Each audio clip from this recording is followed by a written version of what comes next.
Good morning. I'm Joanne Wood, the Parish Administrator here at the Advent. This week's devotions will be brought to you by members of our staff. Today's devotion is entitled Pausing to Listen. On the way to the pool after one of those brief summer thunderstorms, my grandson asked, "Nana, can you hear the puddles splash?" While I'd heard the sound of splashing puddles many times, when my grandchild asked me to listen, I stopped and I truly listened. And you know what? Puddles do splash. In my eagerness to get to the good stuff of pool time, had I not paused to listen to a little voice, I'd have missed a wonderful moment. In his reflection yesterday, Craig Phillips wrote about the gifts of peace and joy we receive when we take the time to pause and listen. Most of us have walked the days of Holy Week many times before, and we know how the story of the week unfolds.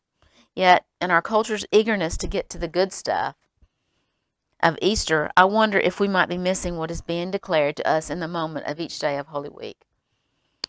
As we journey through the week, we are once again invited to pause and listen for new things God might be declaring to us.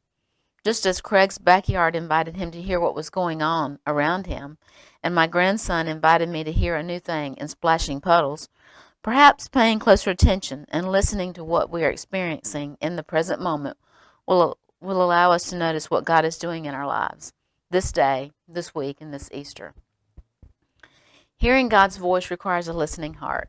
Mastering the art of listening is sometimes one of my greatest challenges. I found myself developing a terrible habit. I tend to jump in and finish people's sentences or thoughts. As I'm refining this area in my life, I've wondered how often do I do this to God? How often do I cut God off, assuming I already know what is going to be said? Do I try to put words into God's mouth?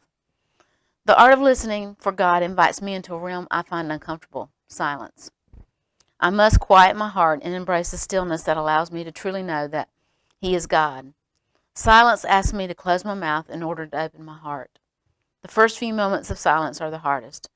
As I become painfully aware of the hum of the refrigerator, the muffled clang of the dryer, in the stillness a wave of chores left undone crashes over me. The dishwasher needs emptying. I count 17 pieces of lint on the carpet. When was the last time I vacuumed? I often fight back the distraction with a prayer. Jesus, help me to focus wholly on you and hear from you. As my listening sharpens, I realize that silence has its own beautiful rhythm. In this place, I'll ask God, what's on your heart? And wait. Making it personal. Have you ever found yourself wanting to hurry through the discomfort of Holy Week for the good stuff of Easter? If yes, how might that get in the way of you hearing the things God is saying to you during this week? What is one thing you can do or let go of today in order to pause and listen?